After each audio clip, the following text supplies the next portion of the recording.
sebelah sini ya. Nomor absen. Oke, siap. 1, 2, 3. Assalamualaikum warahmatullahi wabarakatuh. Good morning. We are from Group 3.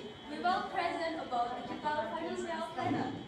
My name is Rama Azura, number 4. I am Salsa Bilang number 12. I am Veronica, number 27. My name is Bayu, number 35. Okay, next. Digital access is up, literacy is down. Spending is easy, tracking is hard. Cashless payment make us more impulsive. Gen Z is the most vulnerable group. They want to invest, but the records are messy. They need a tool to visualize cash. Theory is not enough. They need solution. This is a massive market opportunity. Our solution, simple, easy, and affordable. Let's have people take back control. Next. Digital solution for financial literacy. The problem low financial awareness. On the next page is to financial plan. Simple and manual digital recording system. Easy to understand and affordable. Identify potential spark. Technology support digital finance. Spreadsheet help you to organize your data because it help you to create finance tools. A good device is needed to run software smoothly. Strong branding builds identity and trust your client. Next. Next potential challenge. Number 1, dependent internet. The business need internet. Internet problem can stop operation. Internet is a regular cost. 2, device cost. The business need good device. Device are expensive. Device need maintenance. All device can be slow. 3, system and security risk. There can be system problem. There is a risk of cyber attack. That protection is important. Thank you. Baik, selanjutnya yaitu adalah 3 faktor dan tantangan. Saat ini, inklusi keuangan meningkat pesat. Namun, hal itu tidak diimbangi dengan tingkat literasi keuangan masyarakat yang memadai. Maka dari itu, banyak sekali masyarakat yang merasa kesulitan dan kekurangan dalam bentuk finansial. Padahal itu bukan karena sedikitnya pendapatan mereka, namun karena ketidakmampuan mereka dalam mengelola arus keuangan mereka sendiri. Maka dari itu, kami menghadirkan aplikasi Digital Financial Planner sebagai langkah untuk membantu literasi keuangan di masyarakat. Lalu, kami mengandalkan layanan dari Google Sheet yang kami modifikasi sehingga mudah dan praktis untuk digunakan. Untuk menunjang bisnis ini, kami memiliki analisis SWOT, yaitu kekuatan kami dari perhitungan kas otomatis, tracking real time, analisis otomatis berupa diagram, praktis karena menggunakan layanan spreadsheet bisa diakses kapanpun dan dimanapun asalkan memiliki jaringan yang baik, lalu mendukung literasi keuangan. Dan yang kedua yaitu adalah opportunities atau peluang. Tren literasi keuangan sangat marak saat ini. Dibutuhkan berbagai kalangan, modifikasi sesuai kebutuhan, kesadaran akan privasi data, dan juga potensi kolaborasi dengan komunitas. Lalu yang ketiga yaitu adalah awareness, resiko kebocoran data, update berkala, input manual, dan fitur yang terbatas. Lalu ancaman yaitu adalah persaingan aplikasi, resiko rutin, perubahan regulasi, dan aplikasi secepat. Selanjutnya, Di sini ada produk dan pengelolaan bisnis. Produk kami menggunakan perangkat lunak berupa spreadsheet. Apa saja fitur yang digunakan di produk ini seperti membuat tabel dan membuat bagan. Bagan ini untuk memvisualisasikan tabel kami supaya lebih mudah dipahami oleh para pengguna. Dalam mengelola bisnis ini kami sangat fleksibel karena kami tidak membutuhkan tempat atau kantor untuk bekerja ataupun berkumpul untuk berdiskusi tentang produk kami. Kami hanya menggunakan perangkat seperti laptop ataupun PC dari jarak jauh. Produk kami juga sangat fleksibel karena dapat diubah ataupun dimodifikasi sesuai dengan kebutuhan klien, sesuai dengan permintaan klien.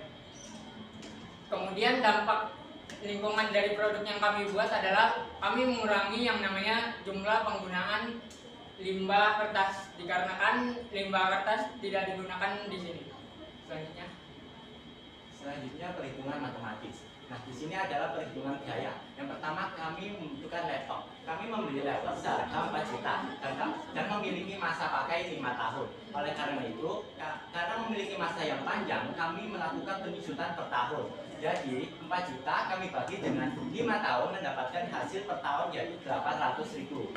Kemudian kami memakai jasa IT 1 kali saja. Kenapa hanya 1 kali saja? Karena jasa IT di perusahaan kami hanya sebagai untuk pengamanan data saja, tidak untuk membuat aplikasinya. Sebesar 150.000 rupiah. Kemudian internet kami per bulannya 100.000, kami kali per tahun 1.200.000. Kemudian listrik dan promosi sama-sama per bulannya 50.000, kami kali dengan per tahun menjadi 600.000 rupiah. Dengan demikian kami memiliki total biaya sebesar 3.350.000 rupiah. Kemudian harga jual. Kami menentukan harga jual berdasarkan survei pasar dari perbandingan produk yang sejenis dengan kami. Kami menetapkan harga sebesar 75.000 untuk 1 kali beli, dan kami tidak menggunakan sistem berlangganan seperti itu. Kemudian perhitungan GEP atau titik impasnya. Di sini kami menggunakan rumus total biaya kami bagi dengan harga jual. Maka dari itu 3.350 kami bagi dengan 75.000 mendapatkan angka 44,67. Kami bulatkan ke atas menjadi 45. Dengan demikian agar perusahaan mencapai titik impas agar tidak mengalami kerugian maupun keuntungan, perusahaan harus menjual minimal 45 produk selama 1 tahun. Next. Produk kami telah mendapatkan banyak respon dari kalangan pelajar, mahasiswa, UMKM, dan ibu rumah tangga. Mereka sangat menghargai produk kami karena produk kami dapat digunakan dengan mudah. Selain itu juga harganya juga terjangkau, jadi produk kami sangat diterima oleh baik di kalangan masyarakat. Nah, selanjutnya yaitu peningkatan literasi. Peningkatan literasi menjadi alat edukasi bagi masyarakat terkait dengan keuangan. Yang kedua, pencatatan otomatis. Pencatatan otomatis dibantu pengguna untuk mencatat pengeluaran dan pemasukan secara real. Yang ketiga adalah manajemen anggaran, yaitu membantu pengguna untuk mematuhi anggaran agar tidak terlalu keluar dan secara berlebihan.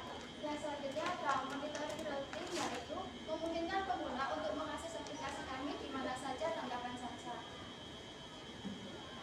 Baik, sebelum kami mengakhiri presentasi kami, perkenankan kami untuk memperkenalkan fitur-fitur pada aplikasi kami.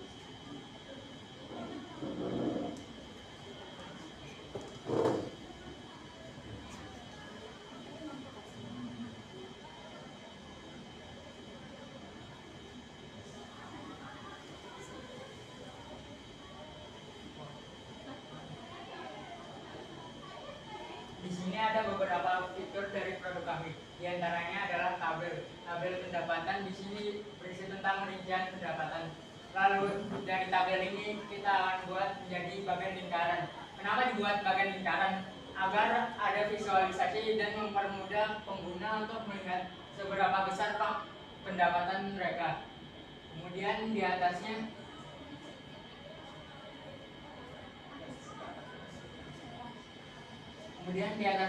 ada juga bagian batang, pendapatan dengan pengeluaran.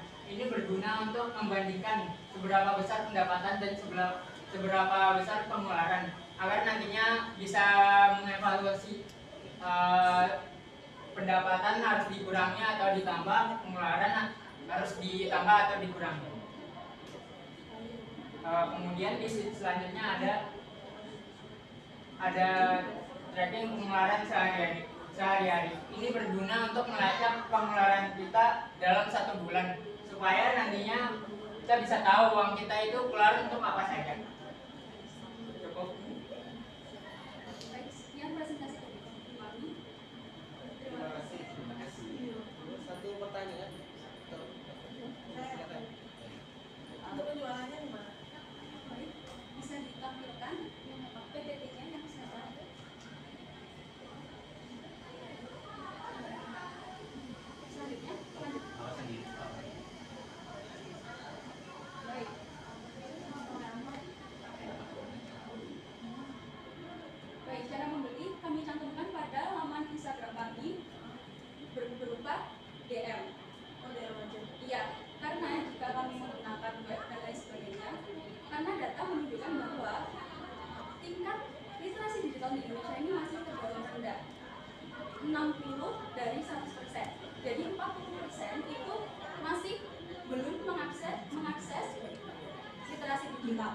Nah, maka dari itu kami mudahkan dengan cara JM dan setelah itu melakukan payment dan setelah itu kami mengirimkan linknya. Dan itu perlu link ya yang kamu masih menerima. Iya. Dan yang kedua, maaf ya, saya tanya, karena ini ada real time, monitoring real time yang respon. Sebelumnya kan ada di sini. Nah itu kalau misal linknya kamu duplikat sebanyak mungkin, split-splitnya buat duplikat sebanyak mungkin atau gimana? Tidak, kami hanya memiliki satu spreadsheet, satu link spreadsheet. Lalu itu sistemnya kami kunci. Jadi ketika ada yang membeli, pembeli akan menyalin file tersebut. Nah lah iya, makanya yang saya tanyakan tadi yang itu. Jadi kalau misalnya real time, pertanyaan saya di monitoring real time ini kan saya harus tahu spreadsheet saya, ya. Di spreadsheet saya bisa edit. Nah, tetapi kalau misalnya menyalin, saya kan nggak bisa real time. Maksudnya kalian kan nggak bisa real time yang saya. Kalau ada kendala apapun. Real time yang kami maksud Gimana? itu sesuai dengan pengguna. Jadi setelah kami menjual, kami menyerahkan itu satu-satu kepada pengguna. Kamu di responmu di kesimpulan slide sebelumnya itu ada monitoring real time. Makanya saya kira kamu juga akan jago, maksudnya ikut nimbrung di spreadsheet itu gitu maksud saya. Kami hanya menangani ketika ada kendala yang masuk. Padahal udah disalin loh ya, disalin ditaruh di drive saya. Berarti saya harus nyari ulang kamu gitu berarti. Ya, mengirimkan linknya saja. Makanya berarti kayak gitu berarti ya. Saran saya, kalau spreadsheet itu susah banget. Oh bukan susah banget sih. Yang saya tahu spreadsheet itu hanya pakai satu dashboard. Nah, tapi kalau misalnya kalau itu tetap monitoring real time, ribet, nanti gitu loh maksudnya. Ya nggak apa-apa sih. Kalau kamu punya solusi seperti itu, apa nggak tambah pusing gitu loh.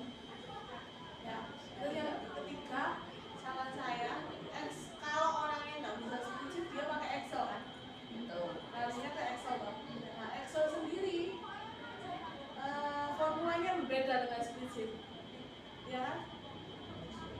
Cuma antara titik koma dan koma, dia kan berubah drastis. Nah dari situ ya, itu saran saya. Oke, terima kasih Mola. Terima kasih atas sarannya. Ya. Pertimbangan ya. Ada lagi? Ya, Stop ya.